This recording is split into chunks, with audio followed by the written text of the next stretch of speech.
எந்த ஒரு எதிர்ப்பும் இல்லாமல் திரு செங்கோட்டையன் அவர்கள் இப்ப செய்தியாளர் சந்திப்பில் என்ன சொன்னார்? எந்த ஒரு எதிர்ப்பும் இல்லாம ஒரு மனதோடு தேர்ந்தெடுத்த பொதுச்செயலாளர் யார்? புரட்சித்தாய் சின்னம்மா. அவங்க முடிவெடுப்பாங்க முதலமைச்சர் வேட்பாளர் யாருன்னு.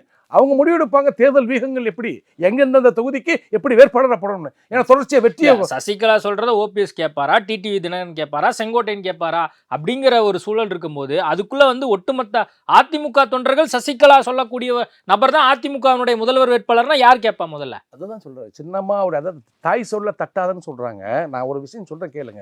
உங்களை எல்லாம் அடையாளப்படுத்தினது யார்? சின்னம்மா. அவங்க அது உங்களுக்கு தெரியும். அதை நீங்க மறுத்து பேச முடியாது. திரு எடப்பாடி பழனிசாமி தொட்டு அதுக்கடுத்தபடிய செங்கோட்டையன், பவர் குறைஞ்ச செங்கோட்டையன் மறுபடியும் அமைச்சராக்கி விட்டது சின்னம்மா தான். அதுக்கு ஓபிஎஸ் அவர்களை 3 முறை முதலமைச்சராக்க முக்கிய காரணகர்த்தா சின்னம்மா தான். எல்லா அமைச்சர்களும், முன்னாள் அமைச்சர்கள் அத்தனை பேர்த்துக்கும் விசாரிச்சு பார்த்தா சின்னம்மா ஆதரவோடு தான் அம்மா கிட்ட போயிருப்பாங்க. அப்படிப்பட்ட ஒரு மனுஷி இன்னைக்கு கட்சி முன்னேற்றத்துக்காக தொண்டருடைய அந்த அனாதையா நிற்கிறான் தொண்டன்.